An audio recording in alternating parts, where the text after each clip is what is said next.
So we had talked a little bit off air about, the experience when someone comes to the doctor, especially if they're coming to a neurosurgeon, Yeah. oftentimes it's a very low place in their life, right? There's something wrong that needs to get figured out. As you're building these office spaces and you take into mind the design aspect, how have you gotten feedback from other doctors or physicians that you've built buildings for about their client experiences during that process? Yeah. And so I've talked to patients that have gone to that very first building that we built, and they love it. Welcome to Beyond the Blueprint, powered by Contractors, Closers, and Connections Orlando. Join me for in-depth interviews with some of the top commercial real estate and development executives in the industry. We uncover their success stories, their strategies, and their lessons learned along the way. Gain valuable insight whether you're a seasoned pro or just starting out.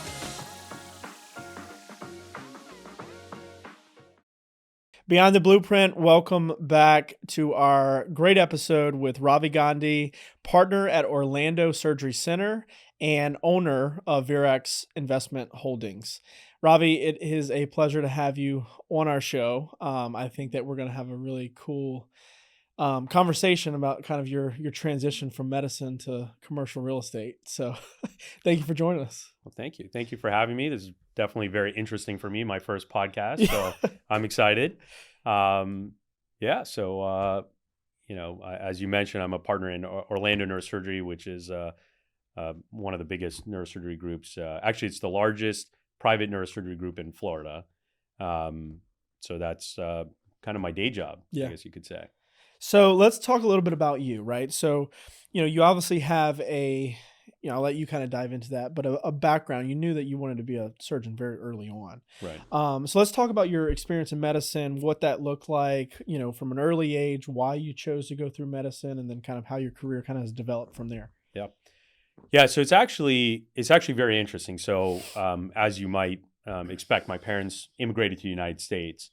Actually, my dad had immigrated first to an African country, Zambia, and he lived there for a long time where he worked as an architect. My dad was an architect by training.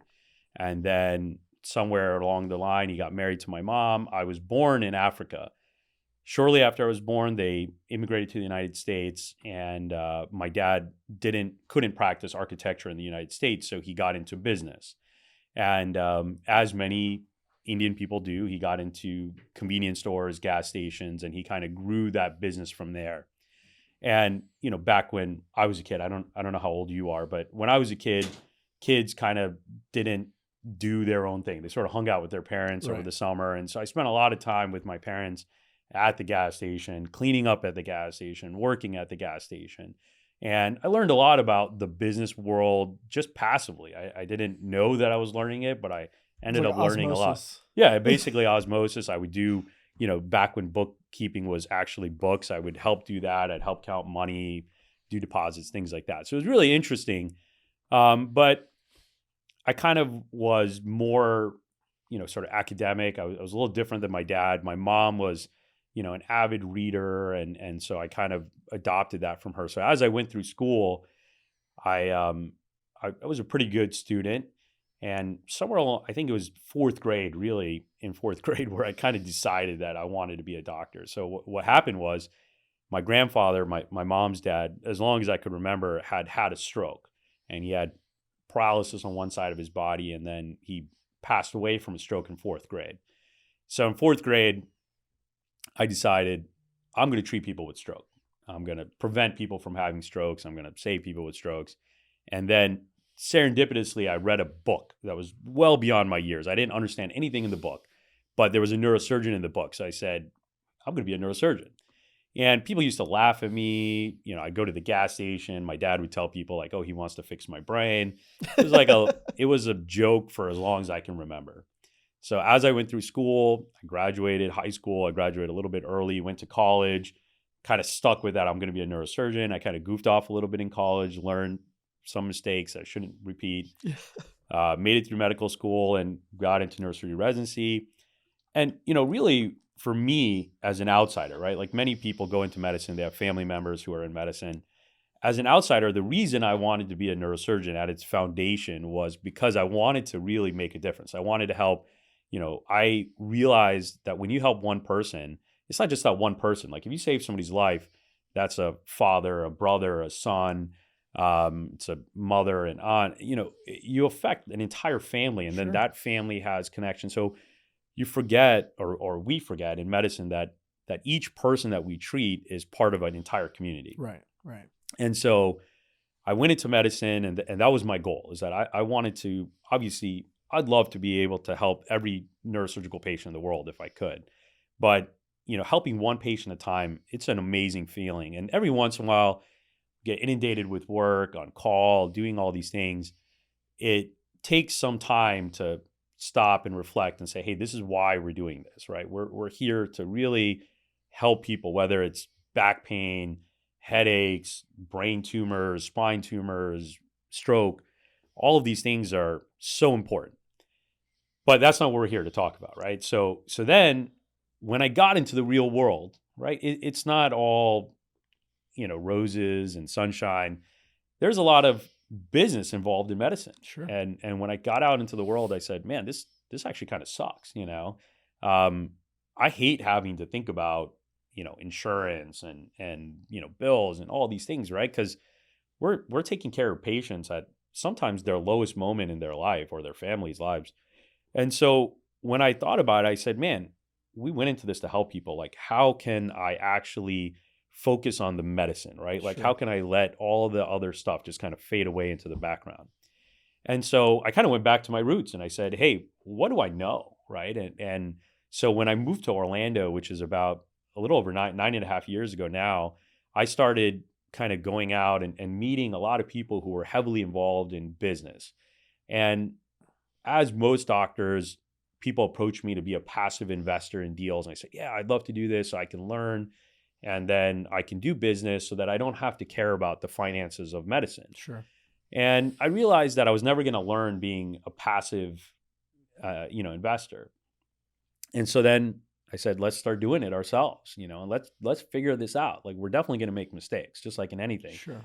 But my dad figured it out when he came to the country. I mean, he didn't really know how to speak English, right? He Right. learned English, learned how to run a business, and grew it from there.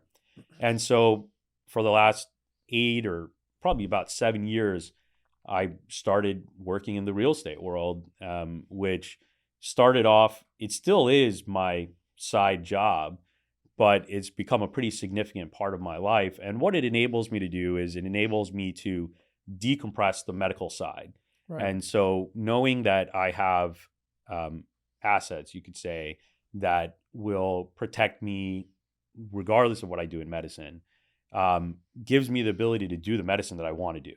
hmm And so, at Virex, you guys predominantly focus on a lot of healthcare type of product. Right. So, is there a reason? Is that just organic? It's like, hey, I'm in medicine, so this is kind of the product that we want to provide, or what? Yeah, so a large majority of what I do is commercial real estate, and a large majority of that is medical office type space. And one of the reasons I kind of got into that is the obvious, that it's a space I knew, Right. because it's a space I was using. And it all started when my practice decided we wanted to start a surgery center.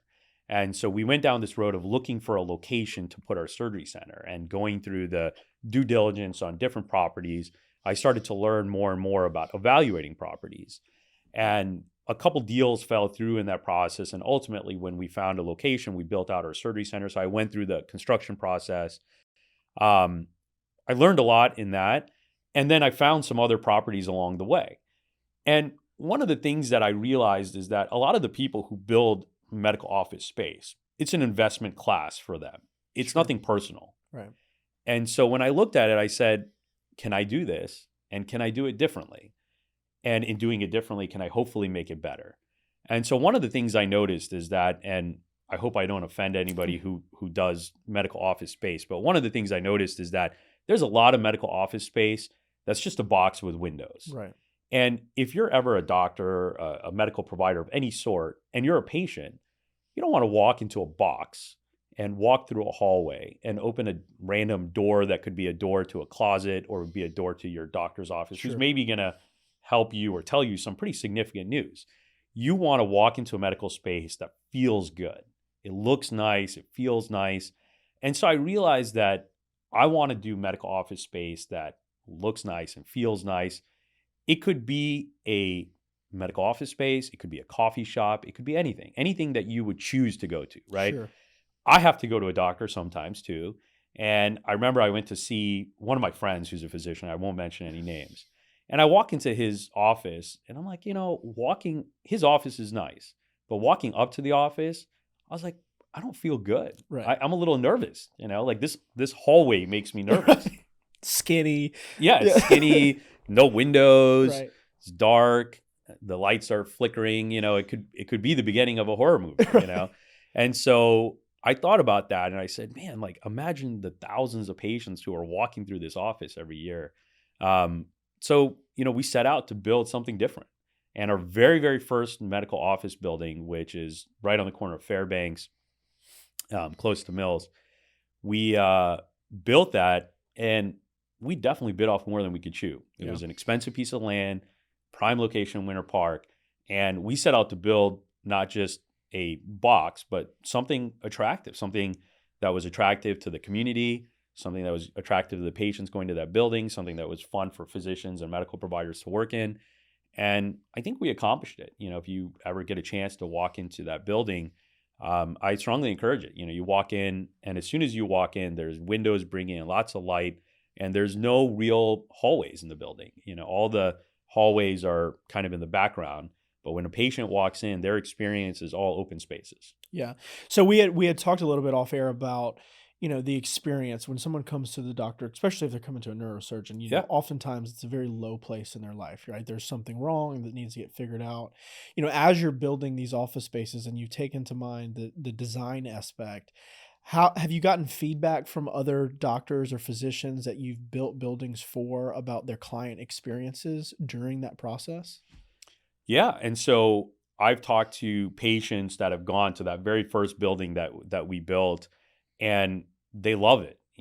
Whether it's the art hanging on the wall, but it's just a nice feeling. Hmm. And if you go into, we're fortunate enough in Orlando and our surrounding areas to have some really beautiful hospitals. Like if you go up to the Northeast, hospitals are dark and scary places Right. to work and to be a patient.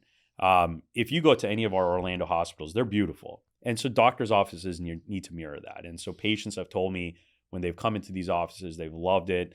Doctors have said their staff enjoy coming there. They Sure. like it. I actually have my first office in a building that I built, and I love going there. We put some art on the wall. Our patients are like, oh, we came to this building. It's so nice. And I even in the lobby will hear patients going to other doctors' offices, and they're ecstatic. They're like, oh, this is really nice. Like Right. this doctor's old office. This is so much nicer. And I love hearing that. Sure. Obviously it's a little bit of an ego thing, but it's nice to see that we accomplished what we set out Right. to accomplish. And So what are some key elements in that design portion that you kind of really focus on? I mean, obviously there's some similarities, but there's also some differences. What are some things? I mean, you have like windows, storefront glass. I mean, things from the exterior facade that play a major part because you're parking in the parking lot. You see this, big, nice, pretty glass right. building. What are some things in the inside that you really focus on that you think that really make that difference? Yeah. So I think a couple points. So when we're looking for a location, everybody says, right, location, location, location. So we choose medical office space differently than what people may have chosen it before, right? The old kind of teaching is if you're a doctor, patients are coming to you, they're going to find you. Sure. So we've sort of changed that a little bit. So we, for the most part, are only building medical office spaces in a location that you might put a Starbucks. Right. So we're looking for main locations, not in kind of back roads and things like that. So that's kind of step number one. Step number two is that we're capping out our building size. If we have a larger piece of land, we're going to build more smaller buildings. And the reason is that it's hard if you're building a 10-story building to get rid of hallways. Right. So we're building smaller buildings so that we can have these glass facades and do some interesting architecture. As I mentioned earlier, my dad was an architect. Even though he was doing gas stations, he built them like an architect would build Right. a gas station. And so we want to put something notable architecturally because art and emotion and all of these things, aesthetics, they all play a role in how people feel. Sure. And so if you can look at a building as the developer, as the builder, and say, I am proud of this building, it gives me a positive emotional feeling. It can do that to everybody who's going to interact with that space. As well. Patients. And, I think it's important that providers, your front desk staff, all of them, everybody should be happy to be in the space that they're in. Sure. And so those are kind of the main things. You want to have high ceilings, as much open space as you can accommodate. You want bigger rooms, lots of windows, lots of natural light. That all plays a role in how people feel. Right. Today's episode is brought to you by Bryce Knuth of Insurance Office of America. As a contractor or real estate owner in Florida, you've likely experienced the impact of rising insurance premiums year after year. With the challenging insurance marketplace, having a specialist who focuses on your industry is critical now more than ever before. If you'd like a second set of eyes on your current insurance program or don't have a relationship with your current broker, please contact Bryce Knuth at 407-697-6944 via call or text, or email bryce.knuth@ioausa.com. Don't let rising insurance costs catch you off guard. Reach out to Bryce today. So, that's an interesting approach. You're talking about putting medical office buildings on Main and Main, essentially, Yeah. like where you would put a Starbucks. Historically, medical office has been very destination driven. So it's find a piece of land, build a building, because people are, searching on Google, or they got a referral. They know where they're going. They don't need frontage. They just need a building. So it's an interesting approach that you guys are taking. How, in the medical office and just healthcare market sector, how has that impacted, your Verax's trajectory of saying, okay, like, is there a lot of Main and Mains that you guys are focusing on, or is it more of like, hey, if we find a piece of property, we find an opportunity, then we'll go ahead and develop? Yeah. So I think that maybe there's sort of two questions in there. And so we first sort of find an area that we feel confident needs space, right? We started needs more medical office space. So we started in Winter Park, and you could kind of make the argument that every piece of land in Winter Park is sort of Main on Main, right? It's a small area. Sure. So Winter Park was, even though we took a big gamble, at least what we thought was a gamble, and actually other real estate professionals told us we were taking a gamble. A lot of people along the way have told me that I'm crazy. Yeah. Which is... It's not a bad thing. No, it's not a bad thing. No. I mean, it's not the first time, right? I told you my entire childhood telling people I wanted to be a neurosurgeon. Many people told me I was crazy. There's an old saying that if people doubt you, you're probably on the right track. Right. Yeah, and then, COVID obviously threw a big wrench in that. And so we continued developing at full force throughout COVID. And so that also raised some red flags for other people. But... So to answer your question, so first we choose an area, a city basically. And then we go to that city and we say, hey, what's the most convenient location? What is Main on Main in this city? So we've built in Winter Garden. We're actually starting our second project in Winter Garden. So we put a medical office building right on Colonial, which is a very heavily trafficked area. And then Oviedo is our next project, Lake Mary. So really, we just kind of look at it and we say, what city needs more medical office space? And in a way that we obviously have some insight, because as physicians, we know where maybe our friends are looking for medical office space. So we kind of hear these things and we look for space. And then the second part of that is that we've actually kind of branched out a little bit. So we're not only looking for medical office space now. So now what we're sort of focusing on, and one of the problems in real estate is you say, hey, I need a 2-acre parcel of land because I want to build a 20,000 square foot building. Well, you might find 1 acre here, and then you might find 10 acres, all in favorable locations. So what we've kind of been learning is that if we can expand our horizon as far as what we can do, what we can develop, then we can fit into the 10-acre parcel, or we could fit into a 1-acre parcel. Sure. And that lifts that restriction. So for example, in Lake Mary, we found a 7-acre parcel, which was way too big to build, what medical office space we needed. So we built a mix of medical office space, and then we put retail in the front. And to be honest with you, we started that project sort of expecting that we're going to fill the medical office space overnight, and the retail is going to be challenging because we started that during COVID. Well, we filled the retail space, 2 times over basically, and then the medical office space has been a little slower. So we realized that if we can do what you might call a mixed development, then if we have the expertise to do it, then we're not limited by parcels of land, and we Right. can kind of branch out and find the perfect parcel and do what's right for that parcel. Right. Kind of opportunistic in a way. Yeah, exactly. Yeah. Yeah, So let's talk a little bit about the healthcare market, right? sure. So especially in today's economic times, healthcare and industrial seem to be doing still fairly well. Obviously there's still some struggles in that retail, aspect. Because obviously if you're building a more expensive building, you're paying more for the land, your margins need to still make sense, right? Right. So in that healthcare market, I think I read an article about, you had mentioned something in the OBJ about the P&L of actually rents for your surgeons or healthcare type of people. How has that affected you guys' developing more of a higher class product? And how have you been able to strategically still be competitive in market rents, but also hit your margins of where you need to develop? Yeah. So I think one thing that's unique about us compared to people who develop full time is that we have essentially zero overhead, right? If you call us a development company, which I feel a little bit somewhat embarrassed to say that because we are definitely novices in this world.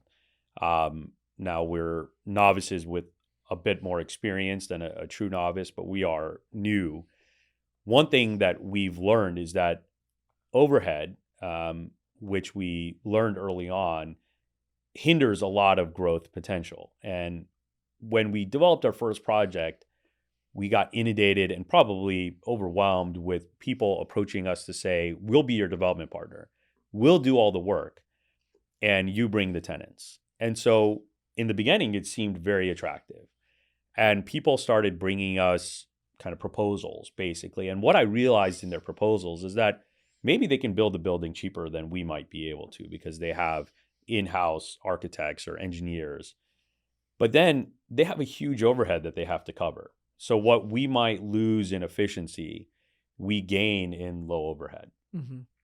The second part of that is that most of my investors are people who are not depending on the revenue that we generate to survive.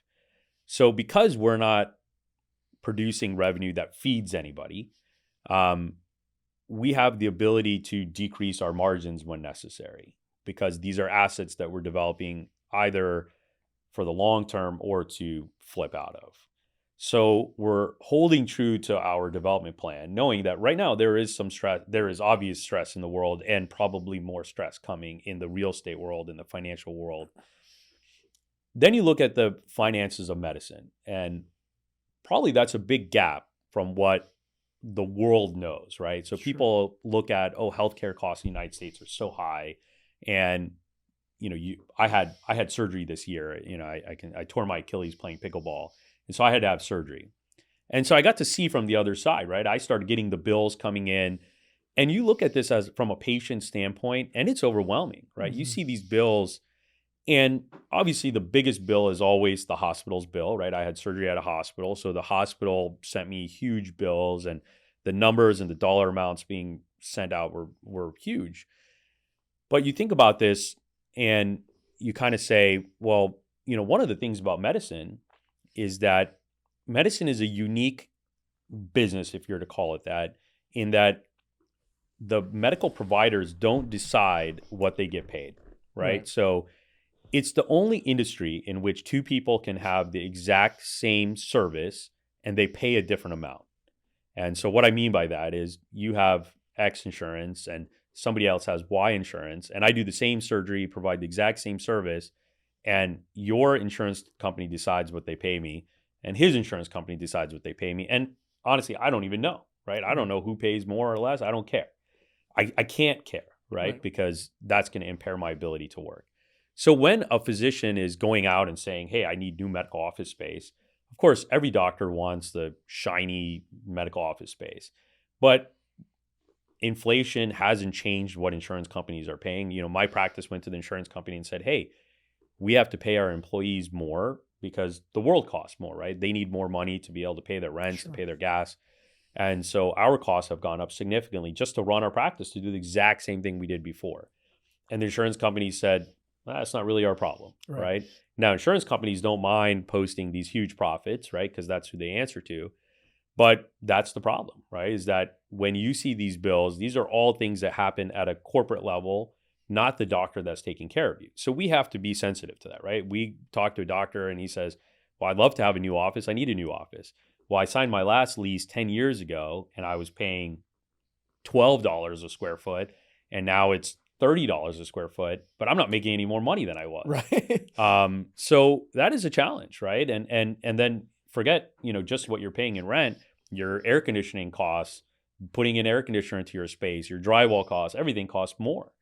And that is definitely a challenge. It's a challenge now, and it's going to continue to be a challenge with what we're doing. And so we have to kind of develop with that in mind and say, if I'm going to build a space, so my newest project that I'm working on now, the way I'm trying to mitigate that issue is I'm trying to build space that is beautiful for medical space, but mix it with retail, right? And say, retail, they can increase, you can increase the cost of a sandwich, right? You can charge more for a sandwich. You can't charge more for surgery. Sure. So if we can kind of hedge that, that cost issue on the real estate side, then we can continue to provide beautiful, ideally located real estate for medical providers and still make our margins, and so that's kind of how we're hedging that right now. So is that something that's keeping the rents at a stable market rate for the healthcare providers? Yeah, and this is a reality that I'm just starting to have to experience now. In the beginning, right, kind of at the beginning of COVID or before COVID, it really didn't seem to matter because construction costs hadn't started to skyrocket yet, and so things were a lot easier. Now, every new project, you would think that the market's starting to soften, costs should be coming down, but each new project becomes just a little bit more expensive, just a little bit more difficult to push through. Cities are, not making it any easier to develop. So, it keeps getting higher. And, I believe, just from what I can remember when I was a kid, I remember gas prices when they were less than $1. And then we had the Gulf War and prices started to skyrocket and people were irate. Obviously, right? You went from having 89 cents a gallon to $1.29 a gallon. And then the Gulf War ended, but gas prices never went back to 89 cents a gallon. It created a new norm. Almost. It created a new norm. And I believe that there's a lot of people waiting on the sidelines saying, you know what, I'm going to wait till the market starts to cool or starts to turn down. Things are going to get cheaper. I'm going to I'm saving capital waiting for that.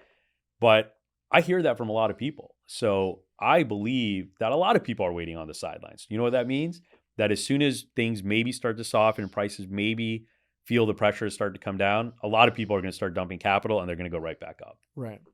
And so, it's been very unique because, throughout the time that Verix has kind of been in place, you guys have been very bullish of, finding buildings. I mean, your Fairbanks building, the new one that you guys just got, the Winter Garden, the one on Mills right here, like you guys are continuing to grow.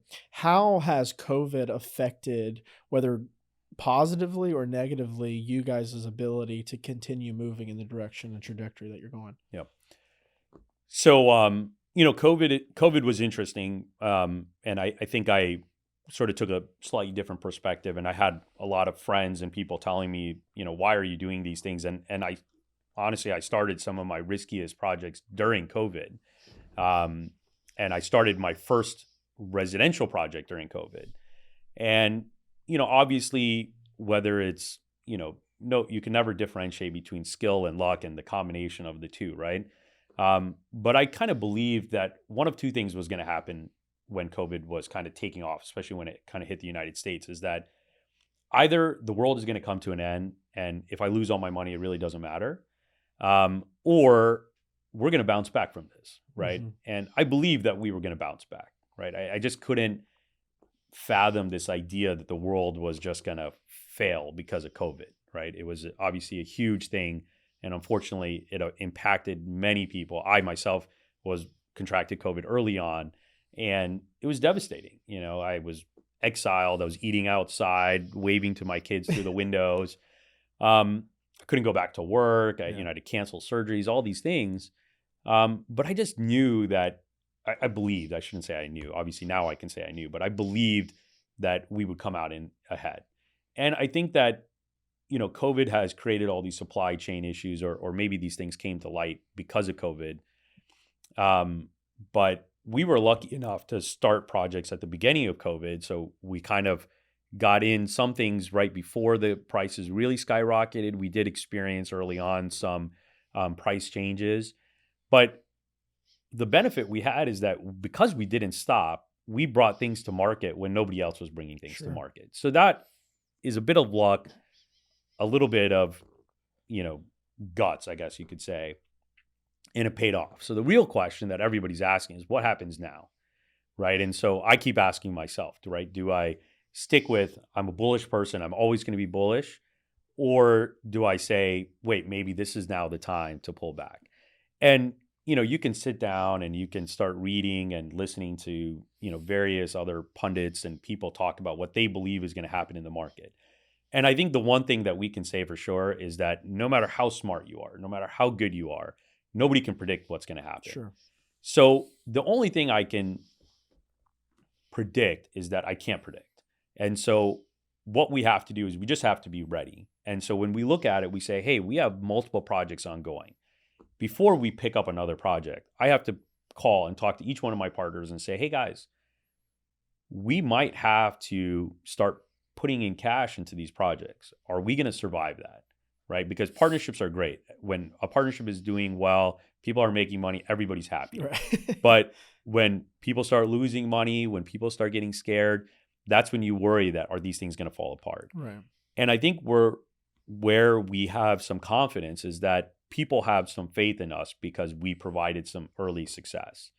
And if you can weather a storm, then you'll come out ahead. Sure.